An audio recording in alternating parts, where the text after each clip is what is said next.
Fala galera, ligado aqui no canal dos Pops, Christian Zacou abrindo mais um Presidente Entrevista. E você já vê na tela do seu computador, no smartphone, Rodrigo Rossato, mas a gente já conversa com ele.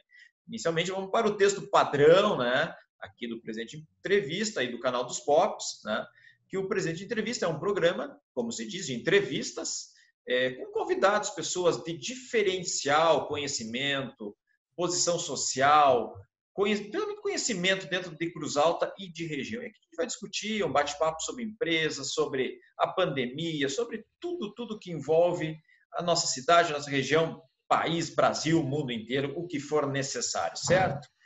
Vocês já sabem, né? A gente aqui no canal dos Pops, a gente tem vários produtos. Terça-feira, o Presidente Entrevista. Na quarta-feira, me esqueci. Os causos do Compadre Anacleto. Sexta-feira, o Papo Pop com o Roberto Simões. E você já sabe, a tradicional live ao vivo de domingo com toda a galera às 19 horas. Ao vivo, sim, no domingão, todos os domingos, tá bom? Antes de apresentar o convidado, peço que você se inscreva aqui no canal dos Pops, né? E toda vez que pôs o sininho, sabe aquele sininho do compadre que ele ensinou para nós? Você já vai receber na hora, automaticamente, todos os nossos produtos, ok? Vamos ao convidado. O meu convidado, ele é formado em agronomia pela UFSM, mestre em solos e empresário do ramo agrícola, né? Sócio proprietário da Agropreciso. Meu convidado de hoje é Rodrigo Rossato. Rodrigo, bem-vindo aqui ao Presidente Entrevista. É um prazer e um privilégio falar com você. Joia, tudo bem, Christian? Um prazer atender aí a teu chamado e conversar contigo aqui, dividir um pouco aí da nossa experiência aí e também oportunizar e conversar com esse canal dos Pops aí, que é uma iniciativa muito legal aí de vocês. Muito bem. Dado o procedimento inicial, a produção vai chamar aquela vinheta, né? E vai ter todas as características dos nossos convidados. Daqui um segundinho estaremos de volta, tá bom?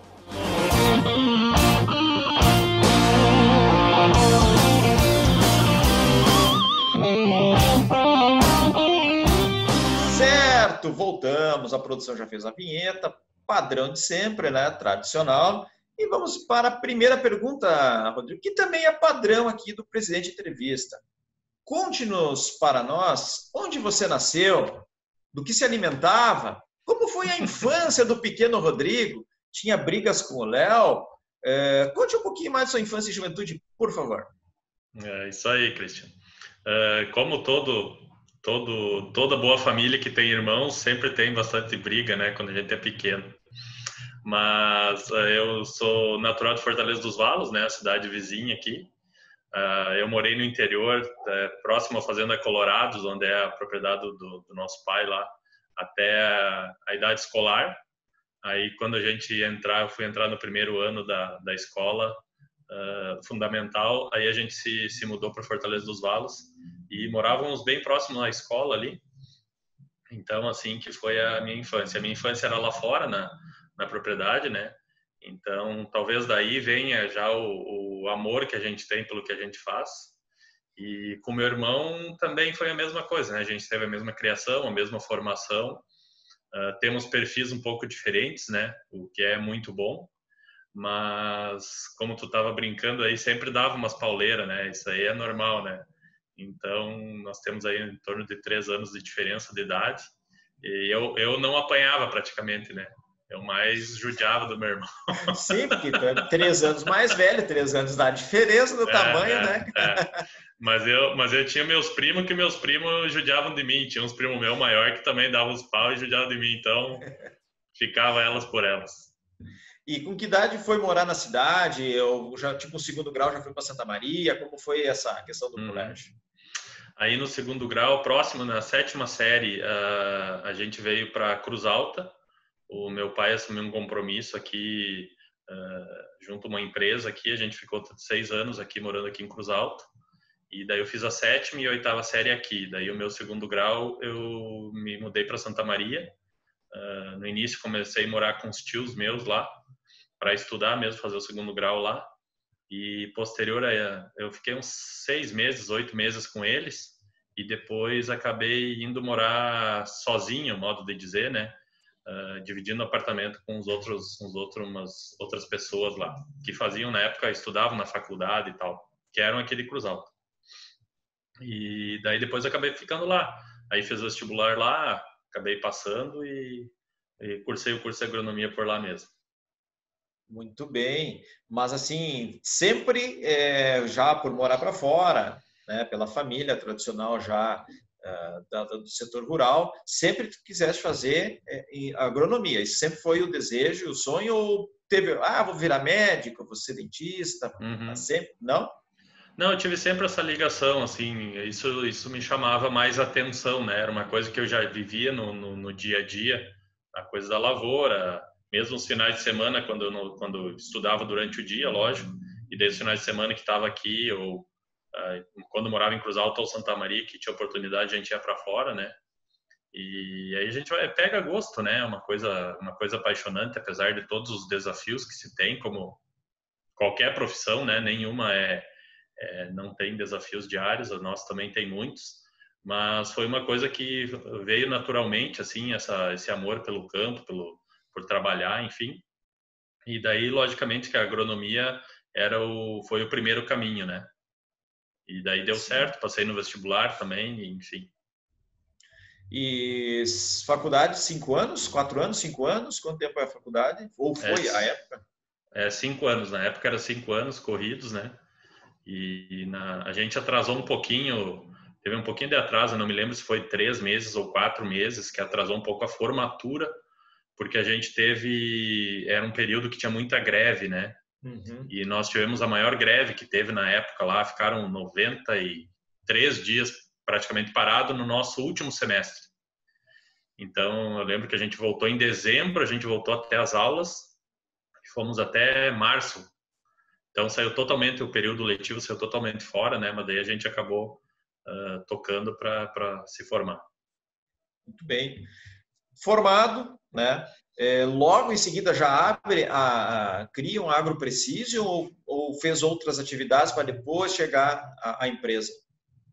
Aí, desde o quarto semestre na faculdade, eu já estagiava no departamento de solos lá da universidade, que é um departamento reconhecido assim a nível de Brasil e nível mundial, é um dos melhores do Brasil.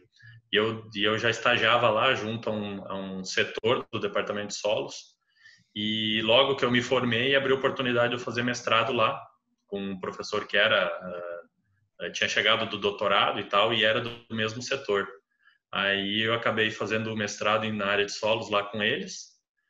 Posterior a isso, aí sim, aí eu saí trabalhar, aí trabalhei 1 ano numa multinacional, e daí depois fiquei 1 ano em casa, trabalhando, ajudando o pai e tal, e daí veio vamos dizer assim, a oportunidade ou a ideia que já estava meio se construindo de começar a trabalhar com a parte da mapeamento de fertilidade, agricultura de precisão, que é diretamente relacionada à área de solos, que já estava começando a crescer no mercado. Aí que a gente optou por começar a trabalhar e colocar a empresa. A empresa, 15 anos esse ano, né? 15 anos, isso aí, fizemos Então a gente agora em está abril. voltando ao ano de 2005, talvez planejando um pouco antes. Isso Como aí. era ter a visão de ter algo que era, eu lembro, extremamente inovador à época, porque hoje não tem a tecnologia que tem hoje, não tem os instrumentos, tudo que envolve para conseguir fazer análise e todo o trabalho que vocês fazem. Como foi ter a ideia de fazer uma empresa desse setor lá em 2005 abrindo, mas quem sabe um pouco antes? Foi bastante como todos os nossos desafios diários, né? Que a gente vai encampar, tem que ter a persistência, tem que ter a continuidade, tem que ter uma dedicação exclusiva, né? E a gente teve muitos desafios, né? Como você comentou, hoje é muito fácil, assim, a estrutura da empresa ela está muito redonda e a tecnologia auxilia muito, né? Mas na época, por exemplo, eu lembro que a gente tinha uns Palm Top, aqueles pequenininho, e daí tinha um programinha lá que você fazia com o GPS, com o contorno das áreas e tal, e daí acabava a bateria do negocinho lá no meio da lavoura às 2 horas da tarde. Aí tu tinha que ir para a sede, botar carregar. Era uma função. Assim, aquilo sim era um sofrimento. O próprio sistema de amostragem de solo, que a gente extrai a amostra de solo, né, para mandar para o laboratório e ver os nutrientes que tem nela, era um sistema automático, mas era um sistema ainda com várias melhorias para serem feitas na questão de otimização do serviço, assim, né? Ele funcionava com motor de arranque de moto, para te ter uma ideia. Então tinha um motorzinho de arranque que descia, um motorzinho que ligava uma broca. Bah, aquilo assim incomodava, que era algo. Mas, né? O Aí a gente vai início melhorando. era o que se tinha, mas mesmo assim, provavelmente era o que se tinha de melhor à época. Isso aí, é verdade. Outro desafio que nós tínhamos era com as impressoras, né? As impressoras matricial? Meu Deus do céu. Ideias coloridas, então, que não, hoje ainda se tem esses bulk de tintas, né? Sim. Naquela época era tudo com cartucho. Aí tu começava a imprimir aqueles mapas coloridos, aí lá pela metade terminava o cartucho, tu trocava o cartucho, mudava a tonalidade. Meu Deus, daí cancelava tudo, começava... O que era vermelho virou rosa, o que era azul virava lilás. Era uma festa. Era uma festa. Mas foi assim. Quando que o Leonardo entra junto à empresa para trabalhar com você? O Leonardo, ele se formou em Passo Fundo em 2009, se eu não me engano, na Universidade lá de Passo Fundo, fez agronomia também. E daí ele teve uma oportunidade de trabalhar no Paraguai. Ele foi fazer um estágio lá, e o Paraguai tem uma região agrícola muito forte aqui, próximo de Cidade do Leste mesmo. Né? Na sequência, muitos brasileiros plantam lá, né? Muitos. 90% dos clientes que ele atendia lá eram brasileiros. Okay. Muitos gaúchos, né? E tá aquela mesma região do Paraná ali. É uma região muito produtiva. Aí ele trabalhou 3 anos lá, e em 2012, daí ele voltou, e daí ele se inseriu na empresa e a gente começou a trabalhar junto. Muito bem. E deve ter agregado bastante, né? Vejo assim pelos trabalhos, cresceu muito a empresa com a vinda dele. Sim. Auxilia, né? A gente consegue dividir muita coisa, e tu sabe que está sendo bem feito também, né? Com aquele olho do dono, né? Aí Sim. A gente sabe que as coisas elas acontecem de uma forma melhor. 2020, a gente está vivendo essa pandemia, mas mais vinculado direto ao setor agrícola, a gente teve uma safra de umas estiagens mais fortes da história, 19 e 20. Né? Depois, nossa região afetou bastante, alguns colheram mais ou menos, outros muito pouco, mas a gente passou depois uma chuvarada, né? Durante os meses de junho e julho, e agora a gente está aí quase metade do mês de agosto. Eu acho que das últimas 3 ou 4 semanas, 2 semanas com certeza temperaturas acima de 30 graus. Como está o inverno, a planta de inverno aqui no Rio Grande do Sul hoje? Se a gente vai olhar as culturas de cobertura, né, vamos pegar as culturas que não são semeadas para produzir grãos, elas estão com um desenvolvimento relativamente bom, sofreram um pouco no início, como tu comentou, porque teve essa chuvarada, então prejudica o desenvolvimento, tem muito encharcamento, a planta demora a vigorar de novo, vamos dizer assim, né? Em relação às plantas o trigo, por exemplo, trigo, canola, essas culturas de grãos, também elas tiveram um certo arranque mais dificultado, e junto com esse arranque teve essas questões dessas chuvas fortes que acabam prejudicando um pouco a parte da fertilidade do solo ali, né? O uso do nitrogênio, enfim. Mas agora, com esses dias mais quentes, elas têm se recuperado. Mas essa temperatura, a temperatura mais quente, ela não é tão propícia para as culturas de inverno, né? O ideal é que a gente tivesse ainda seguindo uma sequência de frios, mas se sabe, por exemplo, agora o pessoal já começou até a largar alguns plantios de milho, então daqui para frente sempre tem só aquela espera daquela geada de 20 de setembro ali.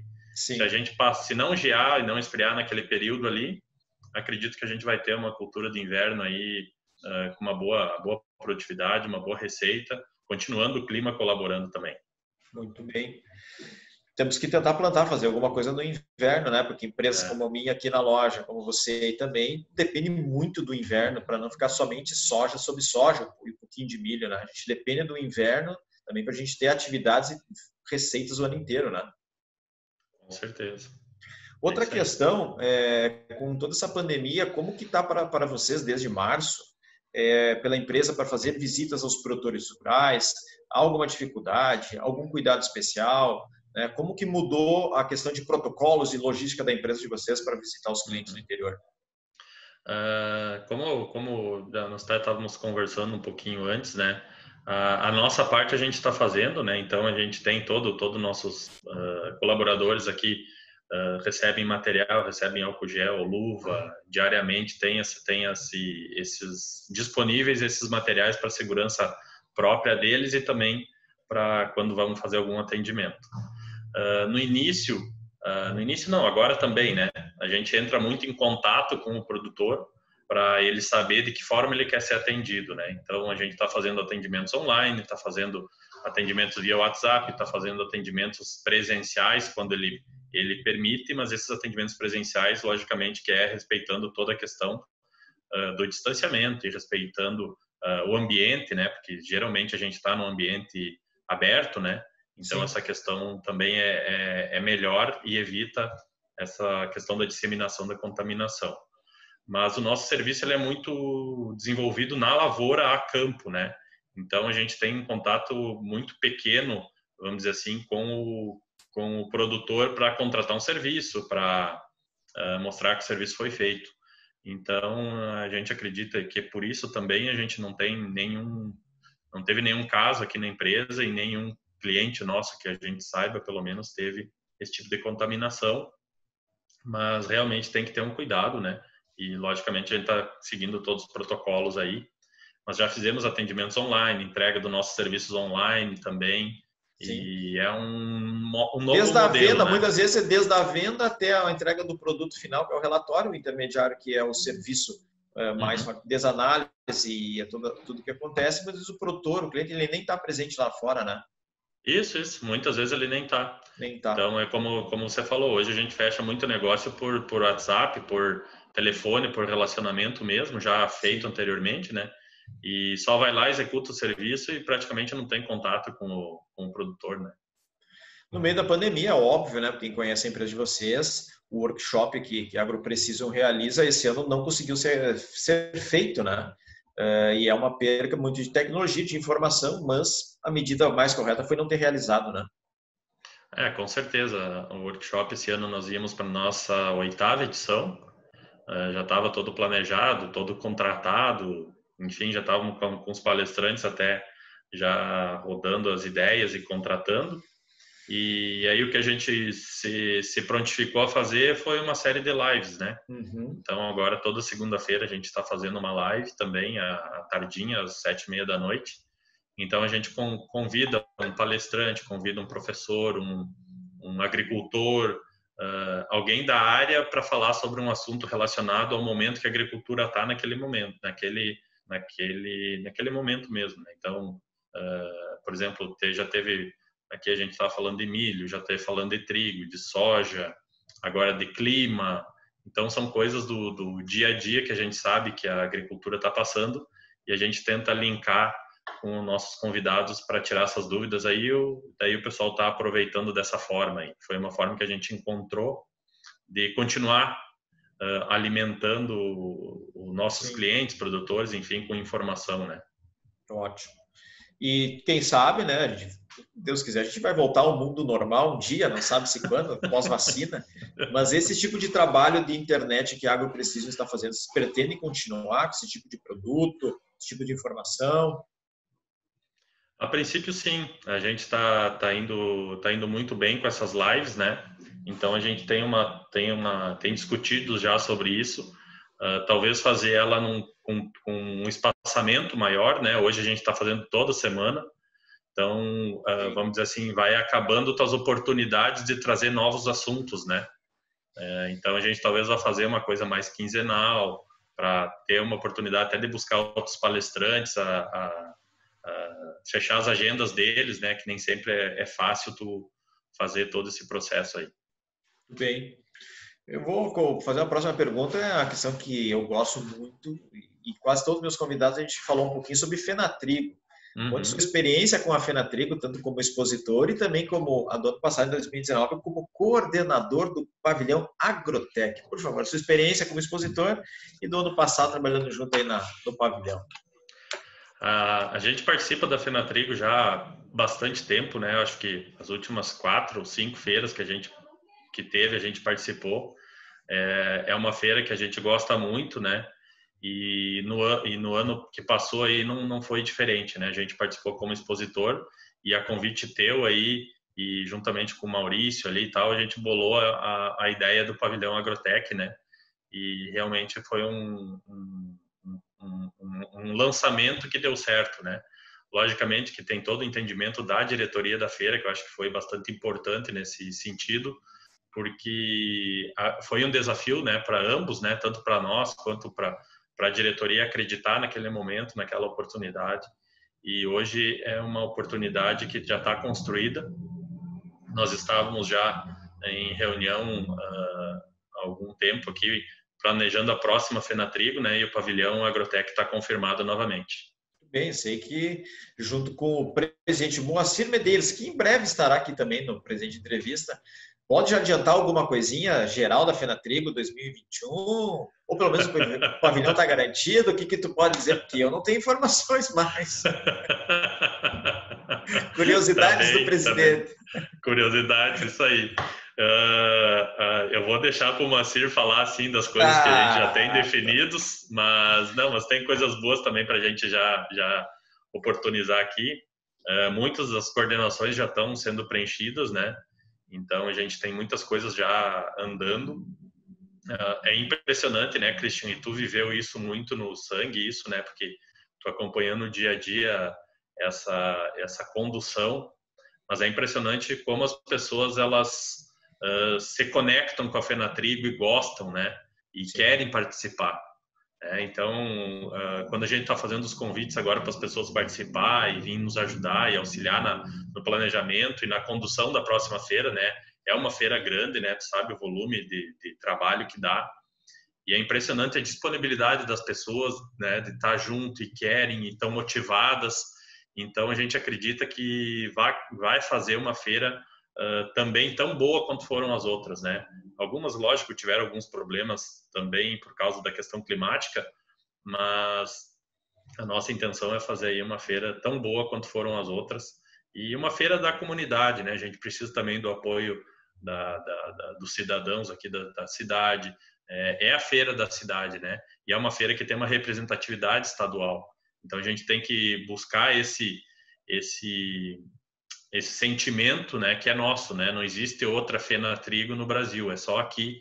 É aqui Exato. Que nós temos a colheita do trigo, é aqui que nós temos o plantio do trigo, é aqui que tem a Fenatrigo, né? Então, esse sentimento a gente vai tentar resgatar, já está sendo resgatado, na verdade, né? A gente vai tentar manter isso durante a próxima feira.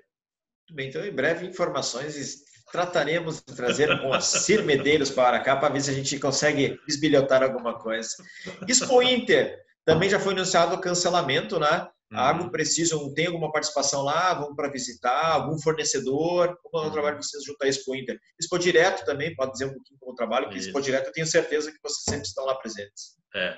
A Expo Inter a gente vai sim, mas mais para visitação e conhecimento, né? Ver lançamentos e tal. A gente participa lá da Expo Inter mais desse modelo. A gente enxerga a Expo Inter como uma feira bastante agro-urbana, né? Então tem bastante parte urbana, bastante parte agro, mas ela está muito longe do nosso, vamos dizer assim, do nosso coração aqui, que é mais aqui no interior. Então a gente acaba não expondo lá e acaba não participando mesmo presencialmente.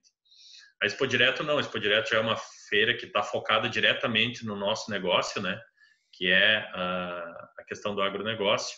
Então a gente já participa, acho que 7 anos, eu acho 6 ou 7 anos já da Expo Direto. Então a gente tem stand lá, fica durante toda a semana lá, vai lá na Cuca com Linguiça com nossos clientes, vamos lá também, né? Faz parte do cronograma da Expo Direto a gente participar lá também. É uma semana muito puxada, né? É uma semana muito puxada, né? Você já acompanhou também feiras, né? E condução e trabalhar em feiras e é muito cansativo, né? É todo dia acordar cedo, chegar tarde e é bastante intenso esse trabalho. Mas são negócios bastante importantes. A gente fecha boa parte dos nossos negócios lá na Expo Direto. A gente tem uma condição de feira especial e temos clientes já que aguardam essa condição para fechar os negócios. Então, Sim. já está consolidado esse trabalho lá. Muito bem. A questão da tecnologia, a gente já dizia que lá a dificuldade de 2005, no início do processo, do projeto da empresa, para hoje, 2020. O produtor rural, na tua visão, quanto tempo ele demorou para aceitar toda essa questão de análise, a agricultura de precisão? Quanto tempo? Tem ainda muito campo para ainda ser explorado? Qual a tua visão sobre a tecnologia com o produtor rural? O que a gente percebe bem claro, né, Christian, é que toda tecnologia ela tem que se pagar, né? Resumindo, né, ela tem que pagar a contratação do serviço ou do equipamento e dar um resultado para o produtor, né, que é o cliente final, né? Então a gente enxerga que ainda existe uma demanda grande em relação aos serviços que a gente presta, né? Tem muita área ainda para se trabalhar aqui na nossa região, aqui no nosso estado, né? Nós somos uma empresa que é focada diretamente aqui na nossa região, no Rio Grande do Sul. Hoje a gente não está atendendo ainda outras regiões. E em relação à adoção, ela vai muito do perfil, né, do cliente, do produtor rural em si. Nós temos muitas vezes mais facilidade em ter um pai ou um avô numa propriedade que aceita o nosso serviço do que o filho ou o neto. E acontece o contrário também. Mas o normal era imaginar que a nova safra, a gurizada, a nova tecnologia fosse aceitar com facilidade os antigos do jeito que faz, tá bom. Nem sempre é assim. Nem sempre é assim. A gente também tinha essa pretensão que acreditava nisso, né? Sim. Não, a gente vai esbarrar mais no produtor mais velho, que conduz a lavoura há mais tempo, a gente vai esbarrar mais lá. E muitas vezes a gente esbarra na geração mais nova. Muitas vezes por talvez um pouco de desconhecimento, um pouco de não ter tanta experiência ainda, né? Então ele fica mais desconfiado, não sabe se está fazendo bem feito, se o que tu está fazendo é realmente o que ele quer, enfim. Mas são coisas pontuais, não é assim, Sim. Tudo assim. Regra, não é regra, né? Não é regra, né? São coisas que acontecem. Então tem isso.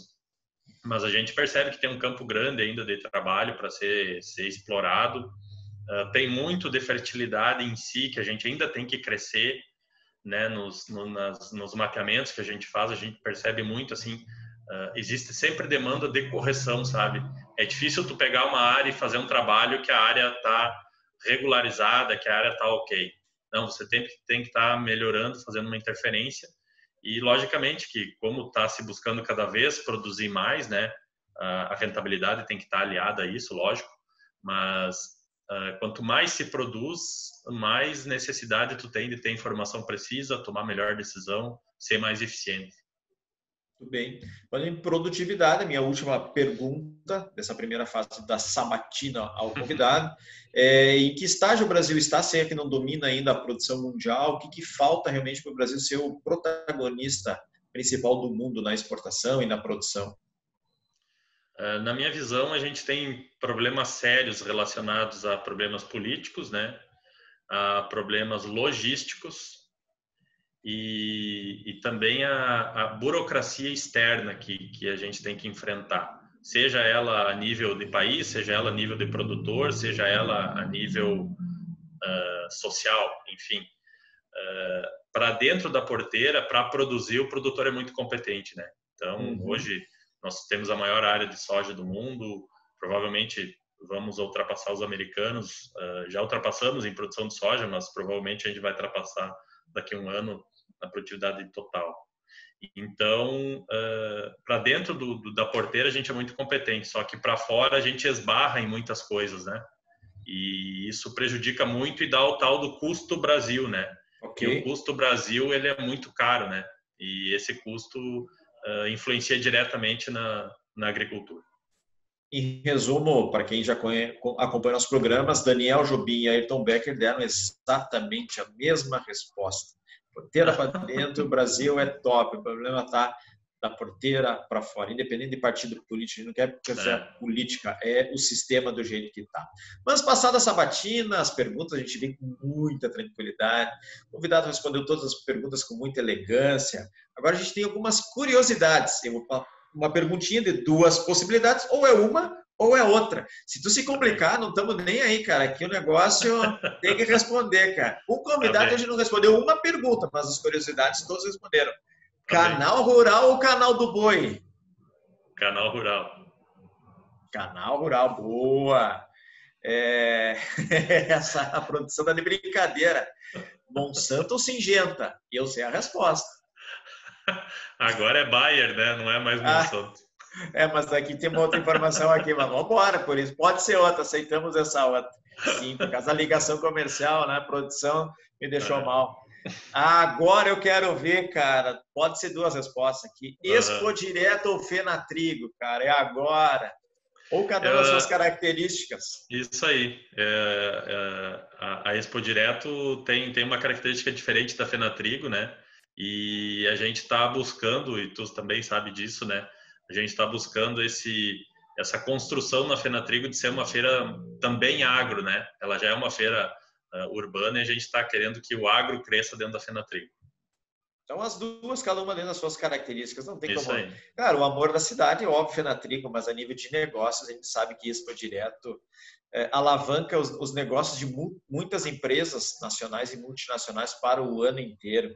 Convidado Isso aí. indica a terceira fase do programa. Indique, por favor, um filme. Se assistiu algum filme, alguma coisa nessa pandemia, tudo isso aí. Um filme. Aham. Eu assisti um filme faz um certo tempo até, agora que tu me falou, me recordei. Até o Último Homem. É um Não filme assisti. muito interessante. Conta a história do Desmond Doss, que ele é um religioso que vai para a Segunda Guerra Mundial e a religião dele não permite ele pegar em armas. E é uma história real. E daí vou dar um spoiler do filme, né? Então, Por favor, gostamos. Aqui e no show da Pop a gente adora isso. que ele acaba então sofrendo muito, logicamente, no exército, né? Como que ele vai ser um soldado que não pega em arma, mas ele acaba provando essa condição dele. Ele vai para a guerra e ele salva inúmeros colegas dele dessa forma.